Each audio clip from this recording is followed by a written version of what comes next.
ఇంకా మనం చూసినట్లయితే అసలు మన బైబిల్ గ్రంథమే ఇప్పుడు లిఖించబడిన అధ్యాయాలే ఆత్మరూపంలో లిఖించబడినాయి.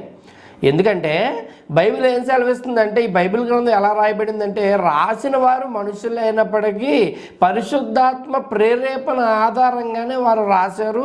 దేవుని యొద్ద నుండి సాక్షాత్తుగా దిగి వచ్చిన జీవవాక్కు ఈ గ్రంథం అని బైబిల్ గ్రంథము తెలియజేస్తోంది. అయితే పాత నిబంధనకి కొత్త నిబంధనకి ఈ పరిశుద్ధాత్మ పరిచర్యలో ఉన్న డిఫరెన్స్ ఏంటి అని మనం చూసినట్లయితే ఎసెన్స్ ఒకటే కానీ డిగ్రీ వేరుగా మనకు కనిపిస్తుంది. అనగా ఎసెన్స్ అనగా సారాంశం ఒకటే, డిగ్రీ అనగా దాని యొక్క తీవ్రత వేరు.